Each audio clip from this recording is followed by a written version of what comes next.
सुबह के करीब 9 बजे की हल्की धूप सदर थाना के गेट पर पड़ रही थी। सिपाही अपनी ड्यूटी में व्यस्त थे।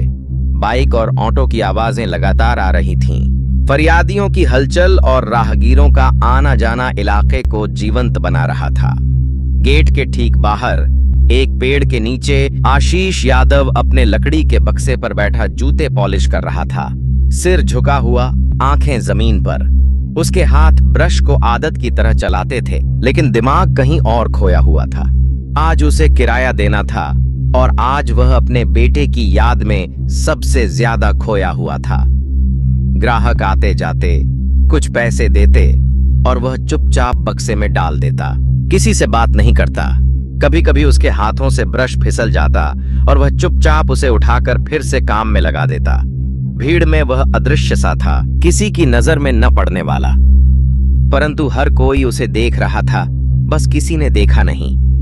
उसकी थकान और निराशा उसके चेहरे और झुके कंधों में साफ झलक रही थी।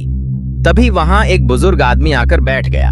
उसने आशीष से पूछा, बेटा जूते पॉलिश करोगे?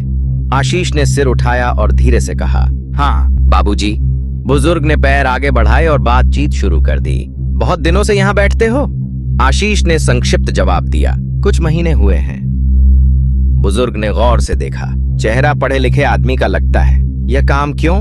आशीष ने कोई जवाब नहीं दिया, बस पॉलिश करता रहा। बुजुर्ग ने अपनी जेब से 50 रुपए निकाले और कहा, यह रखो बेटा, मेरी तरफ से।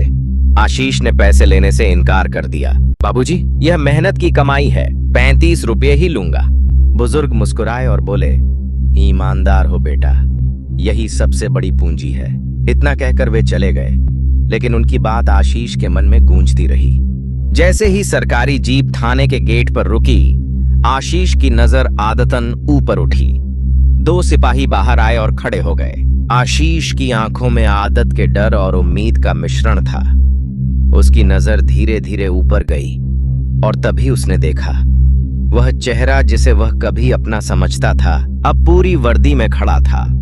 आशीष तुरंत नजरें नीचे कर गया। ब्रश हाथ से गिर गया। उसके हाथ कांपने लगे। माधुरी ने बस इतना देखा कि बक्से पर बैठा आदमी वही था जिसके साथ उसने कभी सपने देखे थे। फिर बिना कुछ बोले वह थाने के भीतर चली गई। आशीष कुछ सेकंड के लिए जैसे जम गया। लोगों की हलचल और आवाजें उसके कानों में सिर्फ धुंधली गूंज रही थीं। वह धीरे धीरे ब्रश को पकड़कर जूते पॉलिश करने लगा, जैसे इस काम में अपने भीतर का डर रगड़ रहा हो। तभी एक सिपाही ने आकर कहा, अरे आशीष यादव, अंदर चलो, साहब बुला रहे हैं। आशीष के कदम लड़खड़ाए। उसने सिपाही से पूछा, क्या हुआ साहब? मैंने तो कोई गलत काम नहीं किया।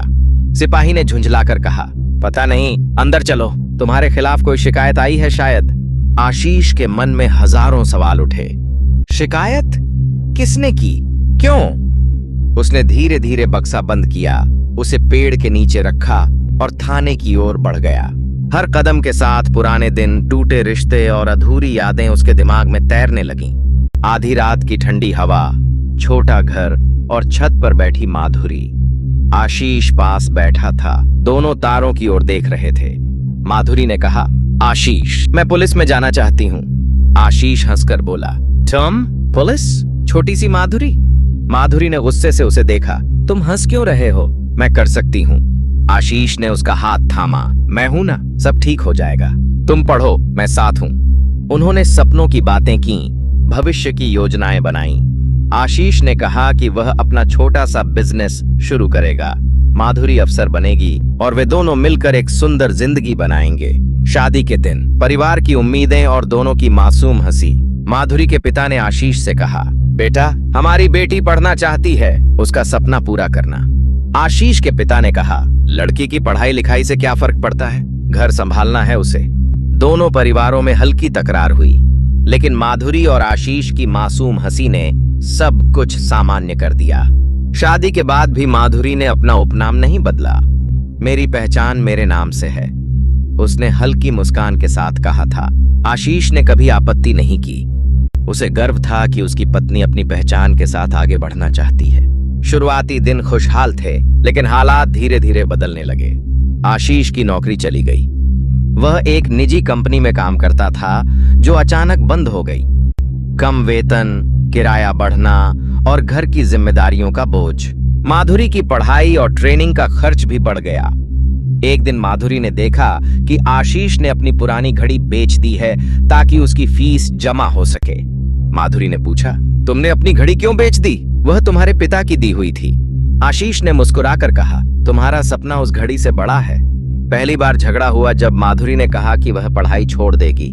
आशीष ने कहा, तुम पागल हो? इतना सब झेलने के बाद अब छोड़ दोगी? लेकिन महीनों की चुप्पियां और अधूरी बहसों ने उनके रिश्ते में दरार डाल दी। आशीष ने छोटे मोटे काम करने शुरू किए, लेकिन कर्ज बढ़ता गया। माधुरी का परिवार उससे नाखुश था। उन दिनों घर का माहौल धीरे धीरे बदल रहा था। माधुरी की ट्रेनिंग शुरू हो चुकी थी। सुबह 4 बजे उठकर दौड़, फिर क्लास, फिर पढ़ाई। आशीष छोटे मोटे काम करके घर चला रहा था, कभी डिलीवरी, कभी गोदाम में मजदूरी। एक रात माधुरी के पिता घर आए। उन्होंने सीधे कहा, बेटी, यह जिंदगी तुम्हारे लायक नहीं है। तुम अफसर बन सकती हो, यहां संघर्ष में फंसी रहोगी तो आगे कैसे बढ़ोगी? आशीष चुप था। माधुरी ने धीरे से कहा, पापा, आशीष मेरे साथ है। पिता ने कटाक्ष किया, साथ है या बोझ है? यह शब्द आशीष के सीने में तीर की तरह लगा। उस रात पहली बार आशीष ने आवाज ऊंची की, अगर मैं बोझ हूं तो साफ कह दो, मैं तुम्हारे सपनों के बीच नहीं आऊंगा। माधुरी रो पड़ी, मैंने ऐसा नहीं कहा, लेकिन हर दिन की किल्लत, झगड़े, ताने, मैं टूट रही हूं आशीष। आशीष थके स्वर में बोला, मैं कोशिश कर रहा हूं, पर शायद मेरी कोशिश कम पड़ रही है। माधुरी के मन में अपराध बोध और महत्वाकांक्षा दोनों लड़ रहे थे। आखिरकार एक रात दोनों चुपचाप बैठे रहे, बहुत देर तक। फिर माधुरी ने कहा, अगर हम साथ रहे तो शायद हम एक दूसरे को दोष देते रहेंगे। मैं तुम्हारा सपना नहीं तोड़ना चाहती और तुम मेरा मत तोड़ो। आशीष ने भारी आवाज में कहा, अगर तुम्हें उड़ना है तो मैं तुम्हारे पंख नहीं काटूंगा। और उसी रात तलाक का फैसला एक रात अचानक हो गया, जब दोनों ने महसूस किया कि वे एक दूसरे का सपना नहीं तोड़ सकते। कोर्ट में आखिरी बार आमने सामने बैठे, दोनों की आंखें नम थीं। आशीष ने कहा, मैं तुम्हारा कभी बुरा नहीं चाहता। माधुरी ने बिना देखे कहा, मुझे माफ कर दो, मैं यह सब नहीं झेल सकती, मुझे अपने सपने पूरे करने हैं। आशीष ने आंसू पोंछते हुए कहा, जाओ, अपने सपने जियो, मैं तुम्हारे रास्ते की रुकावट नहीं बनूंगा। यह शब्द आशीष के दिल में स्थायी हो गए। उस दिन के बाद वह कभी नहीं मिले। आशीष ने सुना कि माधुरी सब इंस्पेक्टर बन गई है, लेकिन उसने कभी संपर्क नहीं किया। और आज 5 साल बाद वे फिर मिल रहे थे। थाने के भीतर माधुरी फाइलों में व्यस्त थीं, लेकिन उनकी नजर बार बार आशीष पर जाती।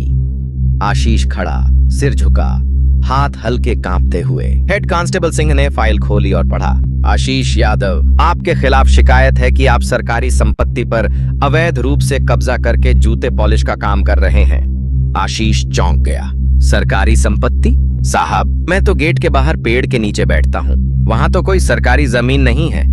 माधुरी ने फाइल उठाकर देखी। उसमें लिखा था कि शिकायतकर्ता कोई अजय सिंह है, जो उसी इलाके में जूते पॉलिश का ठेका लेना चाहता है। माधुरी समझ गई, यह एक साजिश थी। किसी ने आशीष को हटाने के लिए झूठी शिकायत की थी। उसने हेड कांस्टेबल से कहा, इस केस को मैं खुद देखूंगी। आशीष ने सिर उठाया, उनकी आंखें मिलीं। खामोशी में 5 साल का दर्द, पुरानी यादें, अधूरी बातें, सब कुछ तैर गया। माधुरी ने पूछा, तुम ये काम करते हो? आशीष ने धीरे से कहा, हाँ, और इसी से गुजर चल रहा है। बेटा कैसा है? माधुरी की आवाज भर्रा गई। उसके बेटे का नाम आर्यन था, जो अब 5 साल का हो चुका था। आशीष ने नीचे देखा, उसे मैं नहीं देख पाता। तुम्हारे माता पिता ने मिलने से रोक दिया है, वे कहते हैं कि मैं उसके लिए अच्छा नहीं हूं। माधुरी चौंक गई, उसे यह नहीं पता था। तलाक के बाद उसने कभी आशीष के बारे में नहीं पूछा, न ही अपने माता पिता से। वह बस अपने करियर में व्यस्त हो गई थी। वह सोचने लगी कि कैसे उसने आशीष को उसके बेटे से दूर रहने दिया। तभी बाहर से शोर सुनाई दिया। कोई महिला जोर जोर से चिल्ला रही थी। सिपाही दौड़े। माधुरी ने झटके से खिड़की से बाहर देखा। एक महिला सड़क पर गिरी हुई थी, उसके हाथ में एक छोटा बच्चा था। माधुरी तुरंत बाहर निकल गई। आशीष भी उसके पीछे हो लिया। महिला को देखकर आशीष चौंक गया। वह रुक्मणी थी, उसकी पड़ोसन। रुक्मणी उसी मोहल्ले में रहती थी जहां आशीष किराए के कमरे में रहता था। वह एक विधवा थी और सिलाई करके अपना गुजारा करती थी। आशीष अक्सर उसके बेटे राजू को टॉफी दिलाया करता था। रुक्मणी के हाथ में उसका 3 साल का बेटा राजू था जो बेहोश था। आशीष ने पूछा, रुक्मणी क्या हुआ? रुक्मणी रोते हुए बोली, बस ने टक्कर मार दी। राजू को मैं डर गई। माधुरी ने तुरंत आदेश दिया, जीप लाओ, अस्पताल ले चलो। आशीष ने कहा, मैं आता हूँ। माधुरी ने उसे रोका, तुम यहीं रहो, यह पुलिस का काम है। आशीष ने दृढ़ता से कहा, यह राजू मेरे बेटे आर्यन की उम्र का है और मैं जानता हूँ कि रुक्मणी के पास पैसे नहीं हैं। मैं जरूर आऊंगा। माधुरी ने उसे देखा।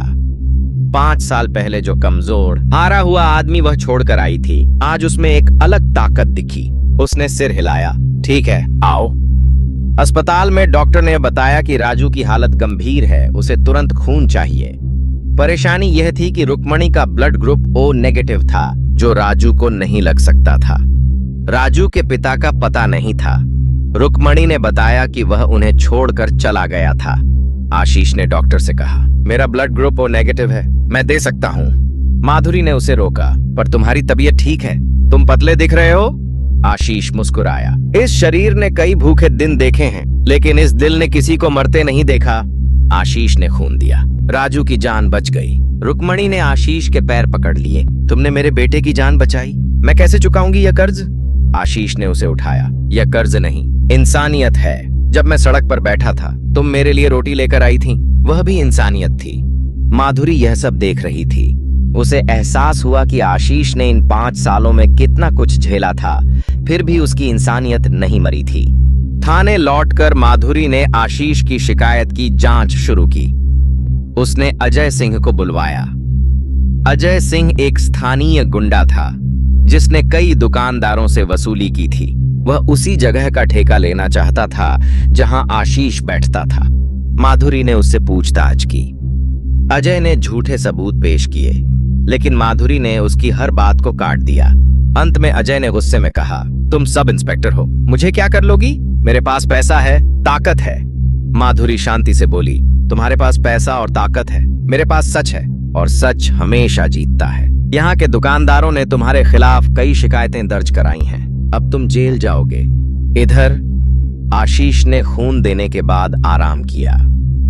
अस्पताल के बिस्तर पर लेटे हुए उसने अपनी जिंदगी के बारे में सोचा।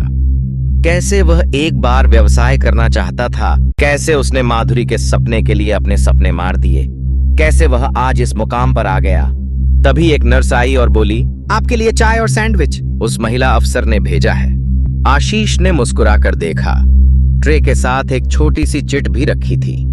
उसने चिट खोलकर पढ़ा, आज तुमने मुझे इंसानियत का सबक सिखाया। 5 साल पहले मैंने सोचा था कि मुझे बेहतर चाहिए, लेकिन आज समझ आया कि बेहतर का मतलब ओहदा नहीं, इंसान होता है। माधुरी।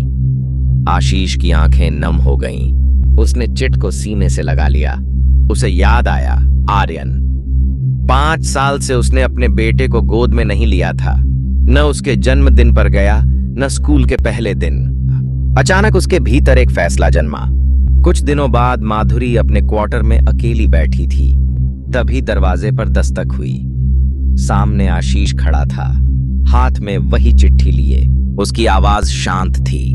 वह अतीत नहीं बदल सकता, लेकिन आर्यन के लिए एक बेहतर भविष्य साथ मिलकर बना सकता है। पति पत्नी नहीं तो कम से कम जिम्मेदार माता पिता बनकर।